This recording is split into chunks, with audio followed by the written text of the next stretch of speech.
अस्सलाम वालेकुम। उम्मीद करता हूँ कि आप सब लोग खैरियत से होंगे, ठीक ठाक होंगे। तो आप सबको खुशामदीद upgrade online inter test preparation hub में। तो जाहिर सी बात है, रमज़ान का मुबारक महीना है और आप सब लोग रोज़े रख रहे होंगे और रखने भी चाहिए।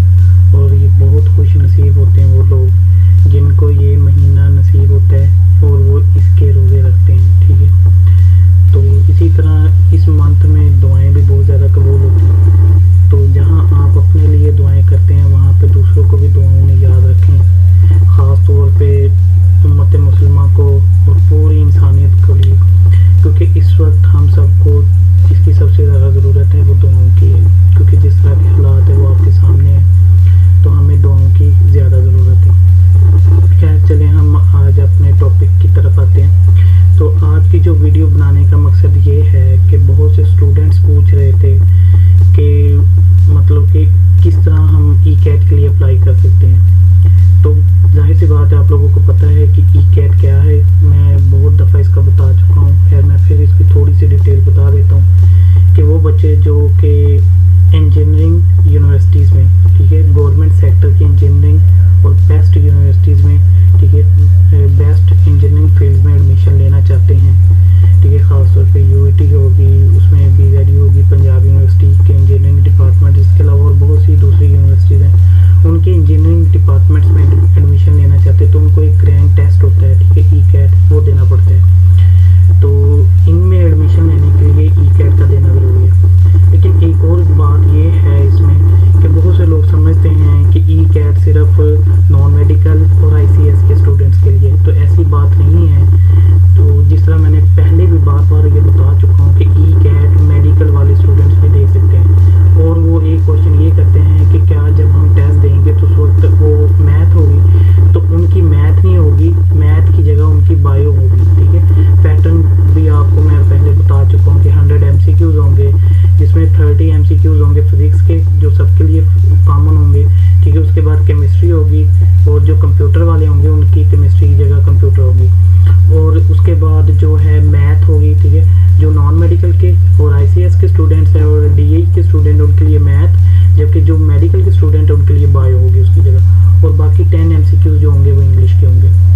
खैर अब हम इसमें देखते हैं कि अप्लाई कैसे करना है। तो जिस तरह आपको पता है कि ई कैट की डेट अनाउंस हो चुकी है, ठीक है। अप्लाई की डेट है जो रजिस्ट्रेशन के लिए टेस्ट की, वो 12 अप्रैल से लेकर 17 मई तक है। तो जिस तरह दिन काफ़ी गुजर चुके हैं, ठीक है, तो 17 मई भी करीब आने वाली है। तो इसलिए आप जल्द से जल्द जो लोग अप्लाई करना चाहते हैं इंजीनियरिंग के लिए, तो जल्द से जल्द ये टेस्ट की रजिस्ट्रेशन कर लें। अब इसकी रजिस्ट्रेशन भी बहुत से लोग जैसे कह रहे हैं कि एचबीएल की कुछ स्पेसिफिक ब्रांचेज है वहाँ से ही मिलेगा, ठीक है, टोकन। उसके लिए आपको टोकन लेना पड़ेगा सबसे पहले, ठीक है। टोकन पे एक कोड होता है, वो कोड को आप वहाँ पे लगाते हैं, तब आप जाके अप्लाई कर सकते हैं। एक सीरियल नंबर होता है, एक उसका टोकन नंबर होता है।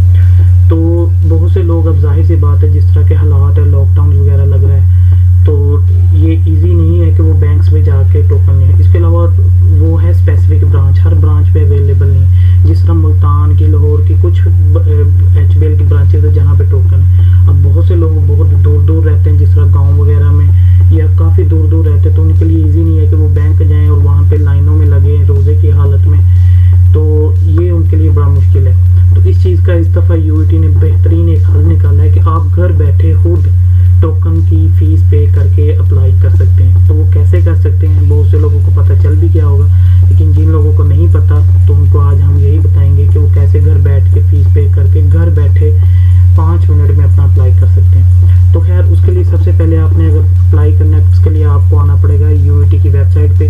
अगर इसका लिंक मैं आपको डिस्क्रिप्शन में दे दूँगा, आप वहाँ से भी जाके डायरेक्ट वेबसाइट पे जा सकते हैं। अगर नहीं तो आप गूगल पे जाके इस तरह सर्च कर ले UET online registration, E CAT registration. तो जैसे आप करेंगे तो ये आपके सामने इस तरह का जो पहला लिंक आएगा उसको आपने क्या है ओपन कर लेना है।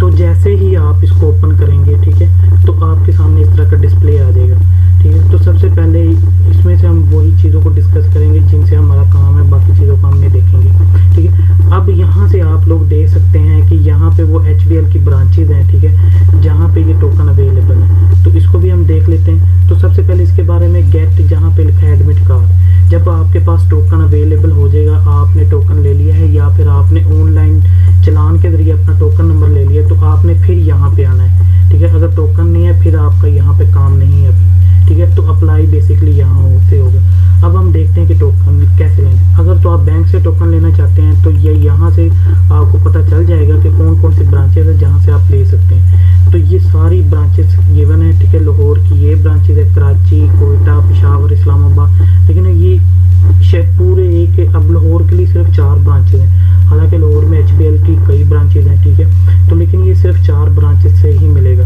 तो इसी तरह हर शहर में एक आधी ब्रांच है, तो जिसके लिए ये बहुत ज़्यादा मुश्किल होता है वहाँ से टोकन लेना, और फिर यहाँ पे टोकन भी लिमिटेड होते हैं। इसलिए आप इस चक्कर में ना पड़े, आप उससे बेहतर है कि ऑनलाइन ही अप्लाई करें। तो यहाँ से आप देख सकते हैं, अगर आप फिर भी ब्रांचेज आपको करीब पड़ती हैं तो आप यहाँ से इन ब्रांचेज से अपने शहर के मुताबिक देख लें, सिटी के मुताबिक, तो आप ये वहाँ से परचेज़ कर सकते हैं।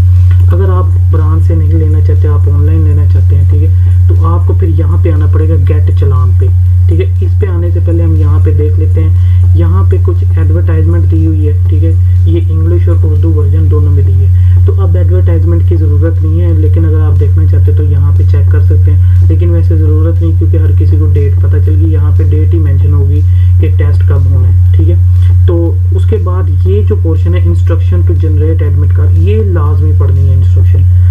अप्लाई से पहले आपने ये इंस्ट्रक्शन लाजमी पढ़नी है, ये भी इंग्लिश और उर्दू वर्जन दोनों में गिवन है। तो मैं उर्दू वाली को ओपन कर लेता हूँ। तो यहाँ पे ये इंस्ट्रक्शंस लिखी हुई हैं, आपने इसको पढ़ लेना है, ठीक है। तो वो बता रहा है कि आपने क्या है कि अगर आपने बैंक से लेना है तो आपने क्या है, बैंक HBL की जो ब्रांचेज पीछे मैंने दिखा दी आपको, जो मखसूस ब्रांचेज है, आपसे वहाँ से टोकन ले सकते हैं मखसूस फीस दे के, जो कि 1300 है, ठीक है। आप उतनी फीस दे के वो टोकन ले सकते हैं। और याद रखें, जब आप टोकन लेंगे तो टोकन की खास बात यह है, टोकन के ऊपर एक स्क्रैच बार होगा, ठीक है। जब उसको आप स्क्रैच करेंगे तो उसमें से एक सीक्रेट नंबर निकलेगा, चलान नंबर निकलेगा, ठीक है। तो जिस तरह हम कॉल कार्ड को स्क्रैच करते हैं तो उसमें से एक नंबर लिखते हैं, तो इसी तरह ये जो नंबर निकलेगा, जब तक आप अप्लाई नहीं कर लेते, ठीक है, तब तक ये नंबर आपने किसी को शो नहीं करना। अदरवाइज कोई और इसको यूज़ करके अपना अप्लाई कर सकते हैं और आपका टोकन वेस्ट हो जाएगा, ठीक है। तो आपने वो नंबर मिल जाएगा और एक सीरियल नंबर उस पर लिखा होगा, दोनों को यूज़ करके आपने अप्लाई करना है, जो हम देखते हैं। तो ये सारा ऑनलाइन का तरीका लिखा हुआ है कि ऑनलाइन कैसे अप्लाई करना है, ठीक है। तो इसको हम वहाँ पे जाके देखेंगे, ठीक है। तो अब हम चलते हैं कि अप्लाई कैसे करना है। तो यहाँ पे ऑनलाइन अप्लाई करने के लिए आपको सबसे पहले गेट चलान पे आना पड़ेगा। आप यहाँ पे जैसे ही आएंगे गेट चलान पे, तो आपके सामने ये वाला डिस्प्ले आ जाएगा, ठीक है। आपके सामने ये जो डिस्प्ले आएगा, आपने सबसे पहले यहाँ पे अपना ID कार्ड नंबर लिखना है, CNIC नंबर।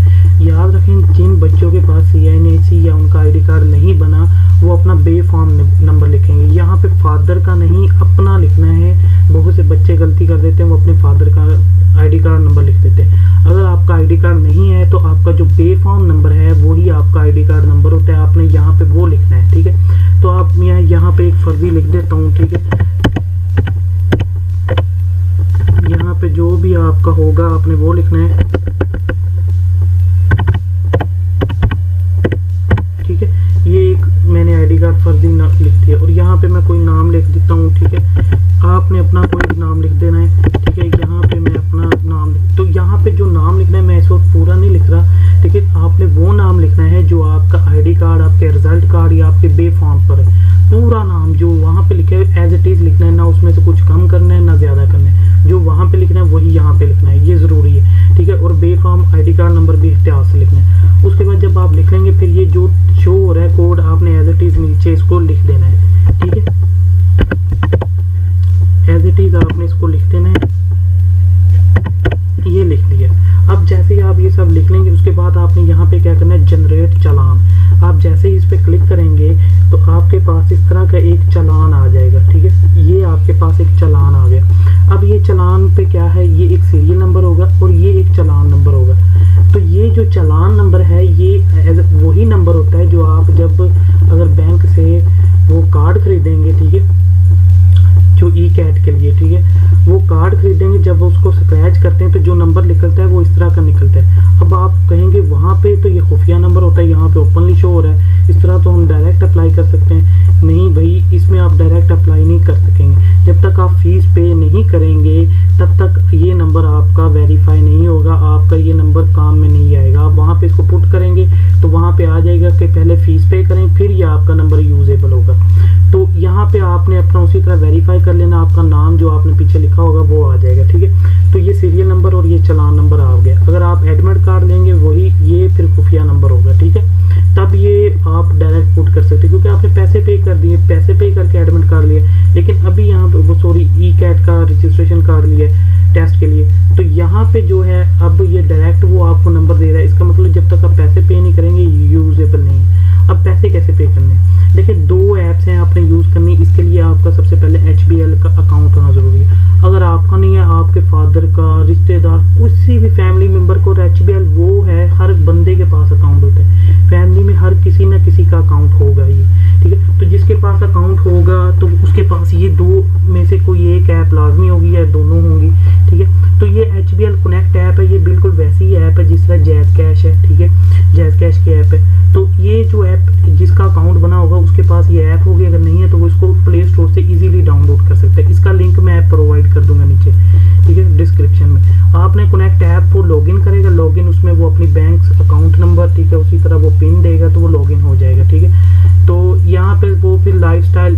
वहाँ पे ऑप्शन आ जाएगा लाइफस्टाइल का, उस पर उन्होंने क्लिक करना है, ठीक है। तो ये लाइफस्टाइल पे जैसे वो क्लिक करेंगे उसके सामने एक मेन्यू खुल जाएगा, वहाँ पे ऑप्शंस होंगे मुख्तलिफ, जिसमें फैमिली सपोर्ट लिखा होगा जिस तरह जैज़ कैश में अमूमन होता है, और एजुकेशन होता है। आपने एजुकेशन वाले ऑप्शन को सिलेक्ट कर लेना है। जैसे ही आप एजुकेशन वाले को सिलेक्ट करेंगे उसके आगे ऑप्शन आ जाएगा स्कूल फ़ी का, आपने उसको सिलेक्ट करना है। तो आप उसको जैसे सिलेक्ट करेंगे तो आपके सामने एक पूरी लिस्ट आ जाएगी यूनिवर्सिटीज़ की, उसमें से आपने UET लाहौर को ढूंढना है। याद रखें उसमें एक UET पेशावर भी होगी, आपने उसको नहीं सिलेक्ट करना है, UET लाहौर को करना है। UET लाहौर को जैसे आप इंतखाब करेंगे तो आपके सामने उसका वो चलान नंबर मांगेगा, आपने वही चलान नंबर ये वाला चलान नंबर वहाँ पे पुट कर देना। आप जैसे ही पुट करेंगे उसके बाद वो आगे आपका नाम आ जाएगा, यानी कि वेरिफिकेशन कर रहा है कि बिल्कुल ये आप ही हैं, क्योंकि आपने चलान नंबर अगर सही पुट किया होगा तो आपका ये वाला नाम वो नीचे शो कर देगा, जिस तरह जैज़ कैसे वो वेरीफाई करता है नाम देंगे। तो जैसे ही आपका नाम सामने आ जाएगा इसका मतलब आप बिल्कुल ठीक है, आपका अकाउंट नंबर ओके है। अब आपने वो पेमेंट पूछेगा, आपने वो जितनी पेमेंट है 1300 वो लिख देनी है और उसी तरह वो उसको सबमिट कर देना। जैसे आप सबमिट करेंगे पेमेंट आपकी वो हो जाएगी, मैसेज वगैरह भी आ जाएगा, तो फिर ये आपका यूजेबल हो जाएगा। अब आप इसको यूज़ कर सकते हैं, ठीक है। देखिए, दूसरा तरीका है वो HBL ऐप का, सेम इसी तरह की ये भी ऐप होती है, लेकिन ये कॉम्प्लिकेटेड है। मैं बताता हूँ किस तरह कॉम्प्लिकेटेड है। अगर ये HBL ऑनलाइन बैंकिंग की ऐप है, सिंपली आपने उसको लॉगिन करना है। जिसका अकाउंट बना होगा वो अपने अकाउंट नंबर के जरिए इसको लॉगिन कर सकते हैं। लॉगिन करेगा उसके बाद मोर का ऑप्शन आएगा, मोर पे जैसे ही वो क्लिक करेंगे उसके बाद वो बिल पेमेंट का एक मेन्यू आ जाएगा, ठीक है। बिल पेमेंट के मेन्यू में कैटेगरीज होंगी, उसी तरह फैमिली सपोर्ट, एजुकेशन और 3-4 और होती हैं। आपने एजुकेशन वाली को सिलेक्ट करना है। जैसे ही आप एजुकेशन वाली को सिलेक्ट करेंगे सेम उसी तरह आपके सामने एक पूरी लिस्ट आ जाएगी यूनिवर्सिटीज़ की। आपने यूनिवर्सिटीज़ में से UET लाहौर को चूज़ कर लेना है, उसी तरह जैसे ऊपर किया था, ठीक है। UET लाहौर को तो फिर वो वैसे ही चलान नंबर मांगेगा, आपने वही चलान नंबर उसमें पुट करना है। उसी तरह आपका नाम आ जाएगा वेरिफिकेशन के लिए, आपने वो वेरीफाई कर लेना है। जैसे आप वेरीफाई करेंगे आपने अमाउंट लिखनी है, अमाउंट जैसे आप सबमिट करेंगे तो आपका ये चलान नंबर जो होगा ये आपका सीक्रेट, एक तरह का एडमिट का जो आप कार्ड ले रहे हैं कैट का, उसकी सूरत में सीक्रेट, और यहाँ पे ओपन शो हो रहा है लेकिन ये यूजेबल नहीं है जब तक आप फ़ी नहीं पे करेंगे। जैसे आप फ़ी पे कर देंगे तो ये आपका उसी वक्त यूजेबल हो जाएगा, ठीक है। याद रखें ये दोनों ऐप नहीं यूज़ करनी, इन दोनों में से कोई एक आप यूज़ कर सकते हैं जो किसी के पास है। अमूमन ये ऐप थोड़ी सी कॉम्प्लिकेटेड है और हर किसी के पास नहीं है, बहुत कम लोगों को पता है इस चीज़ का कनेक्ट का, और इसके लिए आमतौर पर बायोमेट्रिक भी करवानी पड़ती है, इसलिए ये थोड़ी सी कॉम्प्लिकेटेड है। अगर आपके पास दोनों नहीं है तो आप इस ऐप को फिर डाउनलोड कर लें प्ले स्टोर से, HBL ऑनलाइन बैंकिंग की, ठीक है। तो ये बहुत ईजी है। तो इस तरह आपने यहाँ पे उसको पे कर देना। जैसे ही आप पे करेंगे तो आपका ये चलान नंबर अब क्या है, यूजेबल हो गया। अब हमने क्या करना है, तो जैसे हमने फीस पे कर दी या फिर एडमिट कार्ड ले लिया तो हम वापस आ जाएंगे यहाँ पे। अब हमने इसका अप्लाई करना है। तो गेट एडमिट कार्ड पे हम जैसे ही क्लिक करेंगे तो हमारे सामने ये पूछेगा inter serial number. Serial number आपने वही देना है जो साइड पे या कार्ड के ऊपर मेंशन होगा। याद रखें चालान नंबर और है, सीरियल नंबर हो। सीरियल नंबर अमूमन 6 से 7 वर्ड्स का होता है, जो ऊपर साइड पे लिखा है मैंने आपको दिखा दिया था, ठीक है। और जो चालान नंबर होता है वो 12 या 14 का होता है, और जिसको हमने वेरीफाई किया था ऑनलाइन के जरिए। और ये जो टोकन होता है उस पर इसको स्क्रैच करके जो हमारे पास खुफिया नंबर होता है वो चालान नंबर होता है, ठीक है। वो यहाँ पे आपने लिखना है। सीरियल नंबर चालान नंबर जैसे ही आप लिखेंगे उसके बाद आपने लॉगिन करना है। लॉगिन करने से आपके सामने उसकी डिटेल आ जाएगी, एक फॉर्म आ जाएगा। फॉर्म बिल्कुल सिंपल है, उसको मेरे पास कोई टोकन नंबर नहीं है, अदरवाइज मैं आपको दिखा देता, लेकिन वो बिल्कुल सिंपल है। जैसे आप पुट करेंगे उसमें अपना नाम, फादर का नेम, ठीक है, उसी तरह बे फॉर्म नंबर तो वो आपका ऑलरेडी है, ठीक है, उसी तरह एड्रेस पूछेगा। उसके बाद वो सिंपल ये 3-4 चीज़ें पूछ के उसके बाद वो तस्वीर कहेगा, आपने अपनी तस्वीर अपलोड करनी है। और 5वीं जो चीज़ है इंपॉर्टेंट है वो टेस्ट सेंटर, ठीक है। टेस्ट सेंटर आपने अपनी मर्जी का, जो आपके सिटी के करीब आपको पड़ता है, आपने अपनी मर्जी से चूज़ कर लेना है। जैसे आप ये सिर्फ 6-7 चीज़ें फिल करनी है फॉर्म की, जो बिल्कुल सिंपल है। तो आप फिल करेंगे उसके बाद आपने सबमिट कर देना है। जैसे आप सबमिट करेंगे तो आपको कहेगा प्रिंट एडमिट कार्ड। आपने उसी वक्त अपना एडमिट कार्ड, ये जिसको अमूमन रोल नंबर स्लिप कह लें, ठीक है, वो आपने उसी वक्त प्रिंट निकाल लेना उसका। जैसे आप उसका प्रिंट निकाल लेंगे, अदरवाइज अगर नहीं भी निकालेंगे तो वो आप बाद में भी निकाल सकते हैं, कोई इतना इशू नहीं है। तो आप जैसे उसका प्रिंट निकालेंगे वहीं पे आपकी डेट मेंशन होगी और टाइम मेंशन होगा। याद रखें एंट्री टेस्ट होगा 3 दिन, ये जारी रहना है 24 से लेकर 27 मई तक। अभी तक सुनने में आ रहा है कि डिले होगा, लेकिन इतने ज़्यादा चांसेस नहीं है कि ये डिले हो, ठीक है, क्योंकि यूईटी अपने टाइम पे ही लेती है। लास्ट टाइम भी इसी तरह अगर डिले हुआ तो ज़्यादा से ज़्यादा 1 हफ्ता होगा। अब बहुत से लोग कह रहे हैं 15 जून तक, तो ये बहुत बहुत कम चांस है। अमूमन ये अपनी शेड्यूल के मुताबिक ही होगा, ठीक है, लेकिन हो सकता है अगर डिले हुआ भी तो 1 हफ्ते तक होगा, इससे ज़्यादा मुश्किल है, ठीक है। तो इसलिए अपनी तैयारी वगैरह जारी रखें, ठीक है, और इसका अप्लाई टाइम पे कर लें। इस चक्कर में ना बैठें कि शायद रजिस्टर, याद रखें अगर डिले हुआ तो टेस्ट की डेट डिले हो सकती है, रजिस्ट्रेशन की नहीं होगी। इसलिए रजिस्ट्रेशन 17 से पहले हर सूरत कर लें, ठीक है। तो अब तो ये इजी वे है कि आप ऑनलाइन भी कर सकते हैं। तो जैसे ही आप उसको करेंगे और वो आपके सामने टाइम और आपकी टेस्ट डेट आ जाए, आपने उसी टाइम और उसी डेट को ही जाना है, ठीक है। अगर आप कहेंगे कि मैं उससे अगली डेट को चला जाऊं या उससे और दूसरी शिफ्ट में चला जाऊं तो आपका टेस्ट नहीं होगा, ठीक है। तो इसलिए अपना टाइम और वक्त की लाजमी पाबंदी करें। तो उम्मीद करता हूँ कि यह सारी आपको समझ आ चुकी होगी, ठीक है वीडियो। लेकिन अगर फिर भी किसी का कोई क्वेश्चन हो तो वो कमेंट्स में पूछ सकता है। इसके अलावा वो मेल पे भी हमें बता सकता है कि कोई इशू है।